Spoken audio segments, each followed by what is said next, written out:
Hola, mucho gusto, bienvenidos a la red de televisión del Senado TV Senado. Senador Alejandro Navarro, usted ingresó en esta oportunidad con una tía. Muchas gracias por haberme la presentado con sus familiares. Yo miré a la tía, ella venía muy contenta. ¿Por qué la tía decide venir a acompañar en el momento en que se iba a proceder la votación y luego proclamación para el cargo de vicepresidente del Senado de la República? Gracias, Libardo, por la pregunta. Mira, una pregunta bastante íntima porque mi tía Julia Navarro Pérez, es una actriz fundadora del Sindicato de Locutores de Chile, por cierto, locutora y actriz de mucha de la radio de antes, donde había radioteatro. Entonces, además, es quien desde muy pequeño me llevó, yo grabé radioteatros con ella. ¿Ah, sí? Estuvimos ahí en los estudios de Radio Pacífico, grabando radioteatro, me tocó actuar. Ella es colocolina, ella es socialista.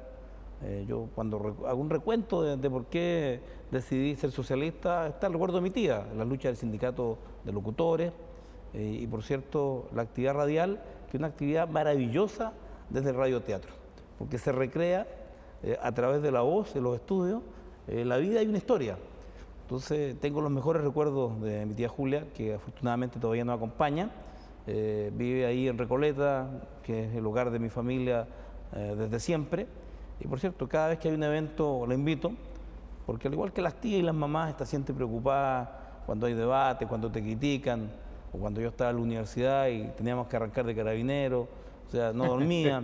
Entonces, es una segunda madre, mi tía Julia, junto con mi madre Lidia Brain, que también estaba.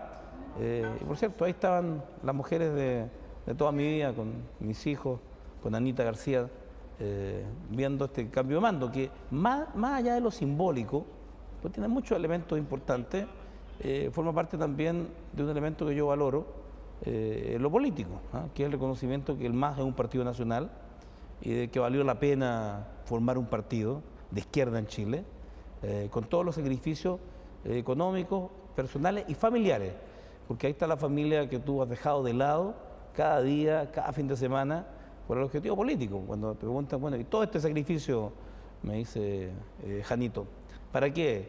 Bueno, para esto, tía, para ganar espacio en la política, para crear mayor conciencia, para luchar por los más débiles. Y este cargo es necesario no para que Navarro sea vicepresidente, este cargo es necesario para que la lucha a favor de los más débiles y contra los poderosos sea más fuerte. En el radioteatro, la principal fuerza está en la interpretación de la voz. La voz. Es la voz la que va recreando unas escenas, así está registrado. Cuando usted veía a su tía y le pasaron los libretos para los roles que hizo en el radioteatro, ¿qué se imaginaba? ¿Que esa podía ser una vertiente? ¿De pronto le quedó fascinado con el radioteatro como ejercicio profesional? Mira, Leonardo, en primer lugar había un micrófono enorme que colgaba y yo me tenía que subir arriba de un piso para llegar al micrófono. Tenía 6, 7 años y mi sobrina, la hija de mi hermana Viviana, que todavía doblan películas, graban aún, digamos, radioteatro. Esto ha sido un poquito la herencia. Y fíjate que me encantaba porque era un mundo nuevo, porque cuando tú escuchabas eso después con tus compañeros y ellos ponían atención y creían que eso era real, yo sabía que no era real. Entonces yo escuchaba lo que cuenta el viento, por ejemplo. Con los efectos especiales o de los sonidistas. la tercera oreja claro. en la agricultura. Claro. Entonces, gente se asustaba y tú decías, pero eso, yo sabía que no era cierto. Y sabía que detrás de eso estaba la creación, estaban las voces, y lo que te da una doble percepción de la realidad. Vivía en la realidad ahí, que todo el mundo creía que era tal, y tú sabías que era otra realidad. Entonces es un efecto muy interesante para la mayor comprensión del mundo, de la vida. Cuando yo hablo de radioteatro, el doctor Mortis, de Lawrence Yan, está muy marcado. Pasar con ella, pero también estar la mamá, estar los hijos, y uno dice, estoy en un punto en donde todavía podría decir, estoy en un tercio, estoy a mitad de camino, no sé, pero estoy con mi familia. ¿La mamá qué apreciación le hizo antes? Porque siempre las mamás son como preguntándole a uno, mi hijo, ¿y esto qué pasa? Mira, a ver, lo único que quería mi mamá es que no llegáramos atrasados, porque siempre llegamos atrasados, siempre va a buscar tarde. Entonces nos regañaba que había que llegar temprano a la hora, a que era una ceremonia importante. Pero ahí estábamos con la familia, estaba la Araxa, que ya cumplió 15 años, mi hija mayor, la América, que tiene 13, el Alonso, que tiene 9, y la Antonia, que es el Concho, que tiene 5 y que está hiperactiva, que fue la que nació con 700 gramos. Yo lo he dicho, Libardo, yo no creo en los milagros, pero la Antonia Navarro García es un milagro. Pesó 700 gramos, midió 31 centímetros, tuvo 6 meses en incubadora y hasta casi los 3 años estuvo con oxígeno, se transportaba con su botellita de oxígeno. Y hoy día está, tú la ves, sin ningún efecto posterior y por el contrario, sobreestimulada. Y con Anita García, la madre de mis 4 hijos, ella es médico, y también, que es la que tiene que soportar la ausencia del padre, porque este último periodo de senador ha sido diferente, porque generalmente con las más grandes hicimos campaña juntos. Ahora, por motivo de la enfermedad de la Antonia, se tuvieron que trasladar a Santiago, y ya no es lo mismo, porque ya no los tengo todos los días, pero con la mayoría hemos hecho campaña y ya saben y comprenden la actividad de su padre. Y por cierto, hacemos los esfuerzos de estar más tiempo con la familia, y esta ocasión nos permitió almorzar juntos antes de la ceremonia y compartir un poco esto de estar ahí en la testera, de informarle a mis hijas, digamos, que esta es una tarea política y de qué se trata el Parlamento, porque creo que es parte de la educación cívica que lamentablemente en los colegios se les niega, saber para qué sirve el Parlamento y por qué se les paga a todos estos señores que hablan y hablan allá abajo. Senador, los hijos tienen lo conocen a uno porque uno es ustedes llegan a ser personajes públicos, sin embargo ellos tienen otra mirada que es un cable a tierra, ¿no? Usted está rodeado por fortuna de mujeres que son además más perceptivas en este sentido. Son 5 cables a tierra, son 6, le estoy contando 7 cables a tierra para el diálogo interno, para el diálogo de Alejandro Navarro, el hombre que en su núcleo familiar tiene que ver por la persona, ¿no? Y nos ha entregado esta historia maravillosa de la tía actriz de radioteatro, con voz maravillosa, pero también de reivindicación. En ese sentido, cuando le impusieron el cargo de vicepresidente, y se termina la jornada y se encuentra con ellas, en la mirada, ¿qué notó de ellas? ¿Lo lograste, papá? ¿Vamos, papá? ¿Nos falta, papá? Mira, en general, yo controlo las emociones. Yo siempre hice, bueno, la vicepresidencia, yo aspiraba a ser presidente de la República y aún quiero serlo, entonces uno dice, aquí estamos un poquito a la mitad del camino, y eso lo decidirá el pueblo, lo decidirá la ciudadanía. Pero por cierto, mis chicas y ahí la familia lo que decía, ¿por qué no hablaste? Primero el protocolo dice que habla el presidente, yo espero ser un buen segundo, mi tarea es ser vicepresidente y no competir con el presidente, creo que Camilo debe hacerlo muy bien, y por lo tanto es una tarea de apoyo a la gestión administrativa y también política, porque tenemos mucha coincidencia política con Camilo, a pesar de que antes nos peleamos mucho, porque así es la vida. Cuando yo estaba en el Partido Socialista, ambos seguimos siendo socialistas, y la Araxa me preguntaba, pero ¿y Camilo es socialista? ¿Tú también? ¿Por qué hay 2 socialistas en la mesa del Senado? Esa es una buena pregunta. Pregunta interesante. Yo creo que si hay un elemento histórico en este juramento, es el hecho de que Camilo Escalona y yo somos socialistas. Yo pertenecí 26 años al Partido Socialista, sigo siendo socialista hasta la muerte. Y también hay otro elemento. Camilo es hijo de un panadero, a mucho orgullo, así lo he hecho. Bueno, yo soy hijo de un carpintero, de un maestro ebanista. Y siento de que el Senado, por muchos lustros, ha estado reservado tal vez para una élite. No tal vez, ha estado reservado para una élite. Entonces, en nuestra condición de nuestros padres, y con legítimo orgullo así lo decimos, vienen desde el mundo de lo popular, desde el mundo del trabajo, creo que marca también un hecho y un mensaje. Al Senado se llega por mérito, se llega por meritocracia. Y yo espero que no solo Camilo Escalona y Navarro, ambos hijos de obreros, puedan llegar a la presidencia y vicepresidencia del Senado, sino cualquier ciudadano que se decida a participar de la vida pública, a ser parte de la polis, a ser un servidor público, independientemente de su origen. porque lo que se va a medir es su vocación y su capacidad.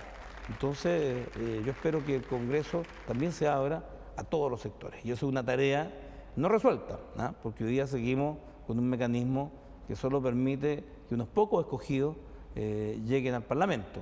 Aquí el derecho a elegir y ser elegido se ha radicado más bien en elegir. El ser elegido está disminuido porque hay muy poca participación. Entonces, si hay un elemento de desafío para Camilo y para quien habla, es de que esperamos darle un fuerte impulso a las leyes de participación ciudadana y de facilitar el acceso, digamos, a ser servidor público, es decir, que cualquier ciudadano pueda llegar a ser parlamentario si su vocación así lo determina. Y por lo tanto, vamos a trabajar en ese sentido, lo mismo que en fortalecer las regiones. Cuando el senador Camilo Escalona hacía el discurso de toma de juramento como partido, como presidente, y yo hacía la siguiente analogía. Él quería hablaba de las peleas que habían tenido y por supuesto de los desencuentros políticos. En política, ¿quién no ha tenido un desencuentro? Y añoraba por llevárselo al Partido Socialista. Y yo pensaba a mí mismo, en el sentido de reflexionar, sí, decía yo, pero también Navarro debe estar pensando en querérselo llevar para el MAS. Como que se daban ese tipo de cosas. Así es. Mira, bueno, cuando ha compartido 26 años en un partido, digamos, el MAS cumplió 3 años, es un bebé robusto, pero todavía es un bebé, y la verdad es que uno dice, mira, lo que importa es el objetivo, los partidos son instrumentos. Hay quienes creen que los partidos son un fin en sí mismo, y añoran participar del partido, cuando en realidad son instrumentos. Nuestro partido podría llamarse menos, lo importante es qué es lo que quiere, qué fin persigue, a quién defiende.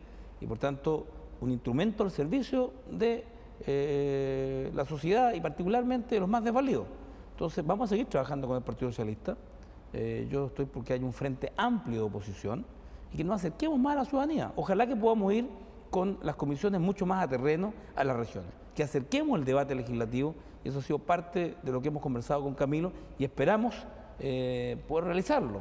Creo que se ha hecho un constructo complejo. Se ha dicho, hay descentralización y regionalismo porque el Congreso está en Valparaíso. Es una mentira. O sea, el Congreso no le ha servido en nada a Valparaíso. Lo que necesitamos es dotar al Parlamento de más poder para que el Parlamento, eso espero, pueda dar más poder a los ciudadanos.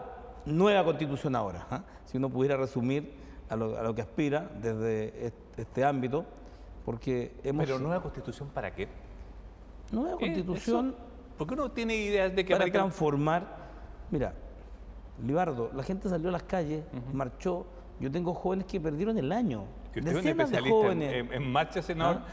Además, tuvimos mucha experiencia en marcha. Y yo marché con mi hija, la fui a buscar al colegio varias veces y marchamos juntos. La mayoría de las marchas de Santiago.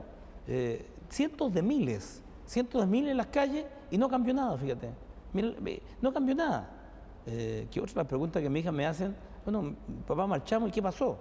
Y yo digo, no pasó nada, hay que seguir luchando. Pero cuando ve estas marchas grandes, senador, usted dice, yo estuve antes para que la calle fuera un llamado de atención. ¿No le parece que en eso hubo una aproximación? Mira, si hay una característica de las marchas pingüinas, es que una inmensa mayoría de mi generación, la generación del 80, tiene a sus hijos en las calles. Y por tanto son más comprensivos, son más flexibles, porque la mayoría de los pingüinos, muchos tenían sus padres militantes, profesionales, que marcharon en la década del 80 contra Pinochet, y hoy día sus hijos marchan en contra del sistema. Forma parte de lo no resuelto por esa generación. La generación del 80 buscó sacar la dictadura e instalar un nuevo orden en Chile, más democrático, más justo. Sacamos la dictadura, pero no pudimos cambiar el orden de aquella. Y por tanto el modelo educacional quedó, el modelo de salud quedó, y no lo pudimos cambiar. Y tal vez esta sea una segunda oportunidad, y por eso que muchos padres han solidarizado firmemente con su hijo, porque son parte de una generación que vivió esa experiencia. Al menos yo la viví, yo marché en mi época de estudiante, ahora mis hijas han marchado en estas marchas estudiantiles, en épocas diferentes, objetivos diferentes, sin embargo, un sentido único del camino, el cambio, o sea, la transformación. Y yo creo que estamos en una deuda, Libardo. Uno llega a sentir hasta angustia porque dice, no pudimos cambiar los temas de fondo. O sea, Yo mi campaña en la universidad la ganaba, digamos, en la lucha contra la LOCE. Eso era cuando peleamos por la presidencia de la Federación de Estudiantes de la Universidad de Concepción. Y pasaron 20, 25 años y seguimos la misma lucha. Entonces, algo hicimos mal. Y ahí viene una reflexión necesaria respecto de lo que hemos hecho mal, de la complacencia, de la tolerancia excesiva, y por eso que no es que me haya puesto más radical ni más revolucionario. Yo siento que hoy día en el Senado hay que aplicar las mayorías. Y la oposición es mayoría y tiene que sentirse. Y Camilo tiene que ser el líder de la oposición. Eso le da sentido a la oposición frente a la falta de liderazgo de la misma. ¿Quién es el líder de la oposición? En todas las democracias tradicionales hay un gobierno y hay una oposición. Y dentro de la oposición siempre hay un líder, que es tal vez el jefe del partido mayoritario, el que tenga más popularidad, más credibilidad. Eso no ocurre en Chile, y yo creo que en este caso, cuando la mayoría de oposición ha elegido al presidente del Senado, ese presidente del Senado legítimamente puede ejercer el liderazgo de la oposición. Y eso responde en parte a la pregunta que también me hacía mi hija: ¿y para qué es la presidencia del Senado? Y yo siento que la presidencia del Senado es para poder equilibrar a una monarquía presidencial que concentra poder con un parlamento que tiene que generar equilibrio y cogobierno, y en este caso cogobierno legislativo. El gobierno gobierna, pero cuando tiene que legislar, tiene que colegislar, somos colegisladores. Y por cierto, la monarquía presidencial a veces olvida y cree que el Parlamento es un apéndice, y por lo tanto yo siento que recuperar la dignidad del Senado pasa porque esta mesa directiva asuma que es una mesa de izquierda, Libardo. No es una mesa de consenso. No votó por mí ni Larraín ni Coloma. Votó la Concertación y el MAS. Y por lo tanto somos una mesa de oposición. Y por cierto, no se trata de negarle la sal y el agua al gobierno, pero sí esta oposición va a hacer sentir su peso, porque la verdad es que es el único espacio en la política nacional donde podemos hacerlo. En el resto, la hegemonía de la monarquía presidencial es total. Usted ha generado ya un hecho político en esta conversación, y es el siguiente. Desde el MAS, que es un partido que no pertenece a la Concertación, reconoce la posibilidad de que la oposición tenga un líder, no importa que sea la Concertación. ¿Le entiendo bien? Y ese es liderazgo en el presidente del Senado, el senador Camilo Escalona. ¿Eso no le quita votos, no le genera situaciones de fricción en lo que usted anhela, que es que el MAS se amplíe? A ver, el MAS sigue ampliándose, día a día firman en Concepción, en la calle, en Punta Arenas, donde vamos a incluir prontamente el partido, en Arica, y seguimos creciendo. Cuando decimos que sea Camilo, es que efectivamente es la institucionalidad del Senado. En las calles está Iván Fuentes, en Aysén. En las calles está la ciudadanía, los movimientos sociales. Allí ejercen su liderazgo. Y en el ámbito de lo político es necesario un liderazgo político. Eso no reemplaza a los movimientos sociales. Pero en ese ámbito donde están los que toman decisiones, los tomadores de decisión, es necesario también actuar. Por lo tanto, el MAS sigue siendo el único partido de izquierda, Libardo, el creado en Chile en los últimos 40 años, y aspiramos a seguir creciendo. Pero entendemos de que podemos ser la vanguardia, pero no podemos ser el factor decisivo al cambio. Para cambiar el estado de cosas en Chile, para evitar un segundo gobierno de derecha, se requiere un frente amplio de oposición, donde los movimientos sociales estén respetando su autonomía y en donde haya un programa de gobierno. Un programa de gobierno. Yo te digo, lo dije hoy día, me lo preguntaban, no estoy disponible para apoyar a ningún presidente o presidenta de la República, candidato, si es que no hay un programa de gobierno transformador, un programa revolucionario, de cambio profundo en el sistema educacional, en el sistema de salud, en el sistema laboral, en recuperar, por cierto, las riquezas de Chile, el agua, el cobre, mantener el litio en el Estado, que es, por cierto, el sueldo de Chile del futuro. Entonces estamos por un programa de gobierno y sobre eso queremos trabajar. ¿Cómo vamos a gobernar? Porque si me dicen que es el programa que tenía la Concertación, mira, yo no quiero menos de lo mismo. Ese es un programa que fracasó y fuimos castigados. Por tanto, hoy día tenemos una segunda oportunidad y esa no hay que desaprovecharla. Y claramente esta presidencia del Senado y esta vicepresidencia nos dan la oportunidad de abrir este debate al interior de la oposición, que es mayoría en el Senado. Y te reitero, las mayorías son para usarlas, no son decorativas. En ese sentido, senador, las invitaciones a distintos actores sociales que se ha visto creciendo en los últimos tiempos, ¿se va a sostener en esta mesa directiva? A ver, tú dices el rol de los actores sociales que debe hacer el Senado. Hoy día la contradicción en Chile no es, no es entre gobierno y oposición, no es entre izquierda o derecha. La oposición que estamos viviendo es entre centralismo versus regionalismo.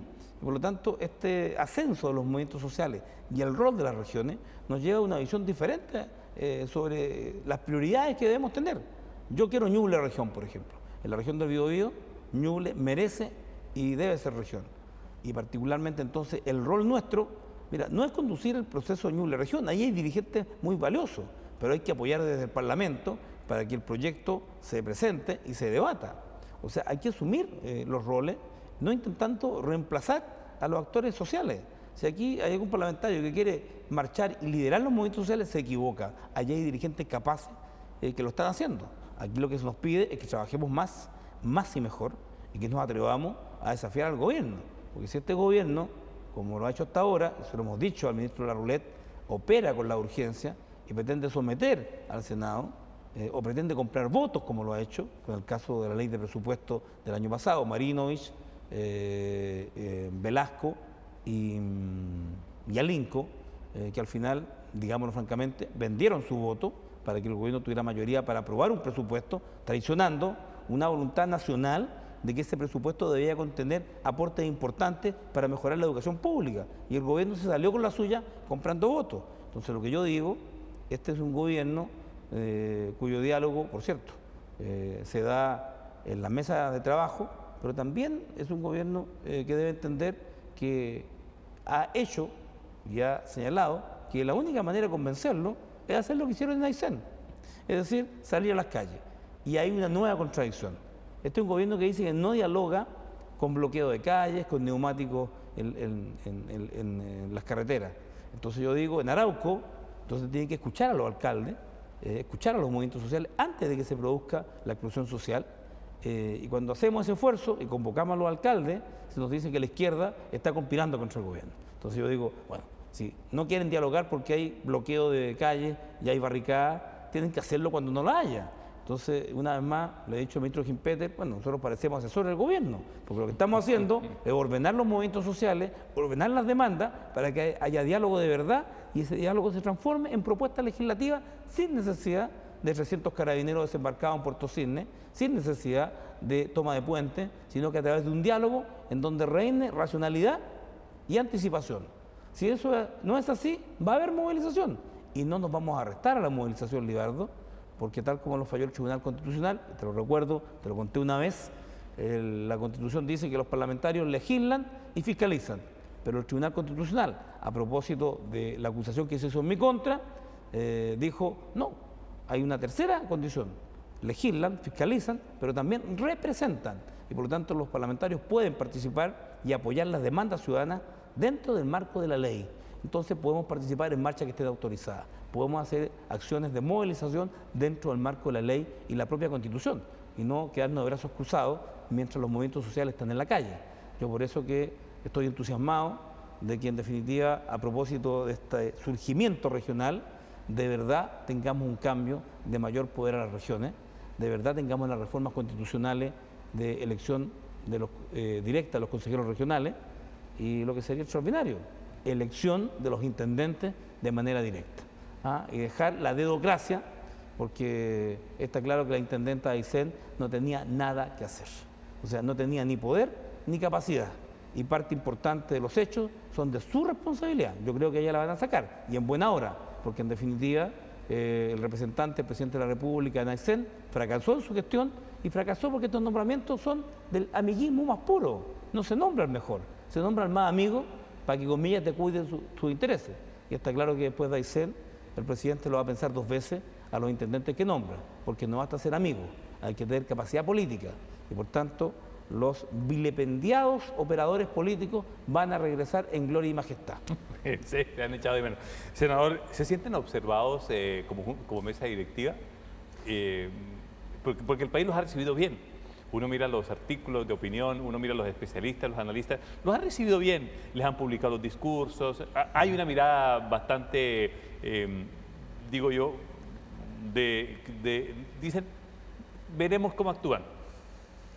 Mira, este es un país donde la izquierda, bueno, primero se intentó borrarla y luego hay muy poco espacio para debatir desde el punto del pensamiento de la izquierda. Y yo creo que hay la confianza de que teniendo una definición muy clara, o sea, ¿quién podría decir que Camilo no es como es? Y Navarro igual. O sea, al menos la oposición y la gente sabe con quién está al frente, que tenemos convicciones y que cuando tomamos decisiones las operamos y que generalmente estamos acostumbrados a decir lo que pensamos. Y eso le otorga un elemento que yo diría que al menos llama la atención. Mira, los gallitos se ven en la cancha, queda mucho, un año, puede ser toda la vida, para una gestión desde el segundo cargo del Estado, porque el presidente del Senado es el segundo cargo del Estado. Después del presidente de la República, viene el presidente del Senado. Y uno de los elementos históricos, y no te lo dije antes, lo recuerdo ahora, es de que después de Salvador Allende, más de 40 años, Camilo Escalona es el primer socialista en asumir la presidencia del Senado. 27 de diciembre de 1966. Del 66, imagínate. ¿Qué tal? Y por cierto me siento muy honrado en acompañarlo a la vicepresidencia y que sean dos los socialistas que llegan al Senado después de Salvador Allende. Y eso es un dato histórico innegable. El vicepresidente del Senado, senador de la región del Biobío, Alejandro Navarro. Senador, como siempre, muy agradecido por la atención que nos brinda, por habernos permitido esta familiaridad. Ustedes han visto las imágenes del momento en que el grupo familiar del senador Navarro hace su ingreso al Senado, en que lo acompañan en la testera, están allí como espectadores, y el momento en que él toca la campanilla, que es un significado importante. Una mesa directiva en donde está don Camilo Escalona y don Alejandro Navarro. Muchas gracias, senador. Gracias a ti, a tu disposición.